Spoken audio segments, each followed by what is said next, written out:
iyo mudaharaadyada ka socda dalka Itoobiya. haddaba si wax badan loogu ogaado heesaaga la dilay ee ay ka bilowdeen kacdoonadan cusub ee dalka Itoobiya, waxaa laanta af Soomaaliga idaacadda BBC wareysi la yeelatay fanaanka Mukhtaar Adeero oo ah fanaan Oromo ah oo ku nool dalka Mareykanka. militariga waddanka Itoobiya ayaa loo daadguriyay caasimadda dalkaasi si ay u xakameeyaan dibadbaxyada ay dadka badan ku dhinteen ee ka dhashay dilka heesaagii caanka ahaa ee Hachalu Hundessa. ugu yaraan 81 qof ayaa waxaa lagu soo warramaya tan iyo habeenkii Isniintii inay ku dhinteen qulqulatooyinkaas rabshadaha wata ee ka dhacaya gobolka Oromiya oo ninkaasi ka soo jeeday. haddaba si aan wax badan uga ogaano heesaagaas la dilay ee lagu magacaabi jiray Hachalu Hundessa ayaan khadka telefoonka ee Mareykanka waxaan kula xiriiray heesaaga reer Oromo Mukhtaar Adeero oo ku magac dheer Mukhtaar Oromiya oo kaas oo haddana ka mid ahaa raggii ay soo wada heeseen ninkaasi isku qoomiyadna ay yihiin.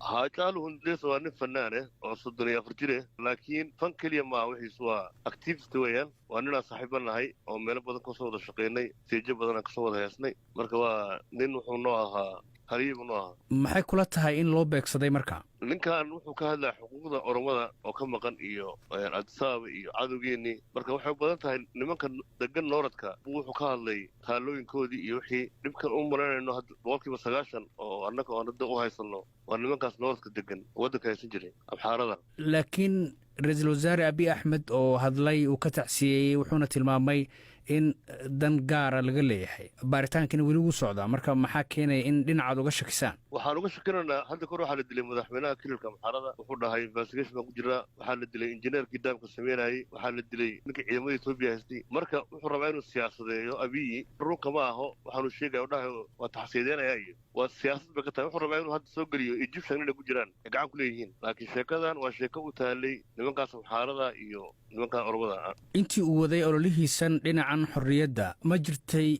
wax uu marna ka cawday oo uu ka cabsanayay in ay dhibaato ka soo gaarto?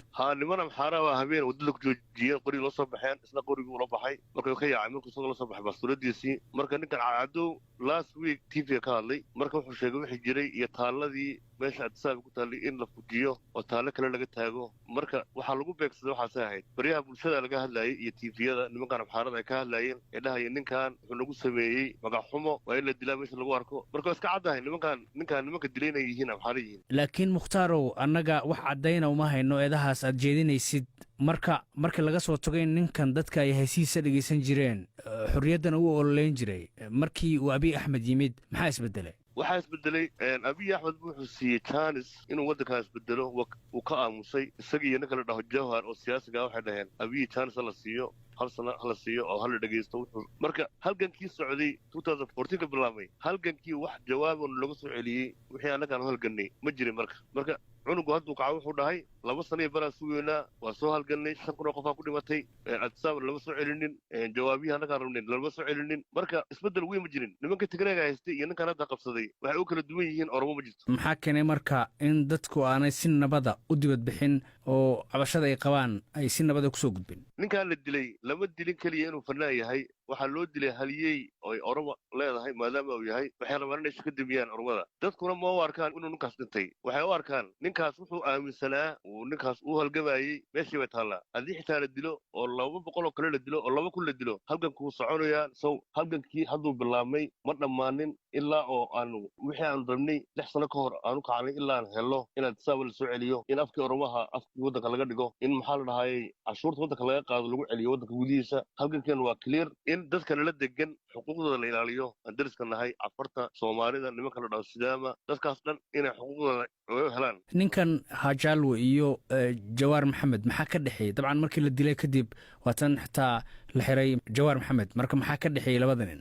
waxaa ka dhaxay halgankay isku mowqif ka yihiin. marka Jawhar baa wuxuu soo qoray Hachalu waa dili kartaan anaa dili kartaan laakiin halgankeena ma dili kartaan. intii waa lagu haystaa. marka laakiin waxay u sameeyeen case ay Itoobiyaanku hadda ka hor yaqaaneen Soomaali masaakiina oo Addis Ababa wax ku sugayso inay baxaan ama Ameerika soo aadaan inta u soo dhigaan bombooyin iyo qori ay waxa dhahan al-shabaab baan qabanay. marka Jawhar baa waxa u dhigaan qoryo iyo baastoorada guriga u dhigaan waxa dhahan qori baan ku haynaa. marka Jawhar waxa loo xiray inuu waxay ismoodu yihiin ninkaas federalism waxa la dhahay aaminsan yihiin ninka Soomaaliga meesha ku dhashay inuu Soomaali ku hadlo Soomaaligiisa ku qorto dhaqankiisa uu ku noolaado wadankiisa uu lahaado laakiin adsaab ay ka dhaxayso federalism bay aaminsan yihiin jawhariyo laakiin abiy iyo nimanka xarada waxay aaminsan yihiin one Ethiopia one language iyo one religion bas ay aaminsan yihiin waxay u haystaan dadka inay adoontooda yihiin inay wadanka iyagu leeyihiin dabcan kuma sugnid Ethiopia oo haatan Mareykanka igala hadlaysa laakiin xiriir baad la leedahay oo mar walba wada hadashaa dadkii deegaanka oo adaaba ka soo jeedo oo halka u dhashay haddii markay sii socdaan dibadbaxyadan maxaa dhici kara waxaa dhici kara ilaa oo abiy uu resign gareeyo oo dowlad federalism oo electionkii uu dib u dhigay uu u soo celiyo meeshii laga rabay uu sameeyo halkan uu soconaya annaga mag iyo muubahnada in odayaal soo diray iyo wadaadii yimaadaan iyo oo mag la kala qaato maaha in nimanka ninkan dilay in maxkamadda keena la marno annaga haddii la keeni waayo wax oo difference ma laha halkan kuwaa inuu meeshii laga rabay uu gaaraa kaasi waxa uu ahaa Mukhtaar Adeero oo ku magac dheer Mukhtaar Oromo oo ah heesaa Oromiya ah khadka taleefanka ee wadanka Mareykanka ayuu igu waramayay haddaba ninkaasi Hachalu Hundessa waxaa la aasi doonaa maanta oo Khamiisa dhanka kale se waxa ka soconaya wadanka Ethiopia inoo falanqeeyay Faisal Roble oo ka faallooda arrimaha geeska Afrika khadka taleefanka ayuu igu waramay runtii dawladdu waxay danaynaysaa in ay gacanta ku qabato rabshada ay isleeyihiin way dhacayaan maadaama dad badan oo madaxda Oromooda qiimo aad ugu la xiray marka inta weyn ka leeyin waxa weeye in ay nabadgelyada sugaan laakiin inay sugayaan iyo in kale aynan garanay xaaladda marka ma sidaabay faraha uga baxday mar haddii militarigii loo yeeray aaway ciidamadii kale ee la dagaalami jiray rabshadaha ee ahayd in madaniga ay ka hortagaan waa runtaa ciidamo askar badan way jiraan laakiin waxaad moodaa in dawladdu ay uga dan leedahay in dadka cabsi xooggan la geliyo marka la arko ciidamadii oo dharkii fatiigooda gashan oo bayaashii ama gawaarida qufulan magaalada soo gelinaysa waxay uga dan leeyihiin inay cabsi xooggan geliyaan sideedabana bilaysku shacabka xidhiir buu la leeyahay ciidamaduse xidhiir lama leh talabaad waxay ku tusaysaa in dawladdu ay dareemayso tawaandari xagga public opinionka iyo ra'yul caamka maadaama ay ciidamadii ay yihiin xoogii ugu dambeeyey la adeegsanayay in ay gaagaabs iyo niyad jab weyn in dawladda ku yimid baacan marka la eego siday wax u soconayaan iyo militarigan haatan wadooyinka lasoo dhigay magaalada caasimadda iyo magaalooyinka kaleba soo lagama yaabo taasi inay sawir khaldan dirto actually sawir khaldan bay dirtay waxaad moodaa in dawladdu ay ka aamin baxday ama ay ku kalsoonaan weyday askarta iyo infin xoogaga saad sheegtay ka hortaga rabshadaha iyo masiibooyinka intii oo dhan inay aamini waayeen oo ciidamo uu hadda abiy isagu si toos ah amarka u siinayo magaalooyinkii lagu sii daayay marka inay cabsi xooggan geliyaan dhalinyarada Oromooda iyo qeyro ay og yihiin inay xoog leeyihiin jawaarna aad iyo aad ugu hoggaansan yihiin iyo ragga kale ay la xidhay baad moodaa cabsida dawladdu inay fooqa isku shareertay marka dibadbaxyadan ma dilka ninkaas heesaaga ah unbay salka ku hayaan mise waxay daaran yihiin arrimo kale maya arrimo aad iyo aad ninka uga culus ayay daaran yihiin ninka la dilay oo weli aanay caddayn bacidda dishay waxaad garanaysaa cadho haystay dadka gaar ahaan dadka Oromooda inay qaraxday cadhadaasoo ka imanaysa meesha ugu weyn in la dareemayo abiy inuu nidaamkii federaalka oo loo soo halgamay ka tallaabsanayo waa kow laba abiy oo moodo inuu caashaq cusub u qaaday taalooyinkii loo dhistay iyo taariikhdii amxaarada ee dadka guumaysanaysay inuu rabo inuu dib u soo celiyo Oromooda iyo madaxda OLF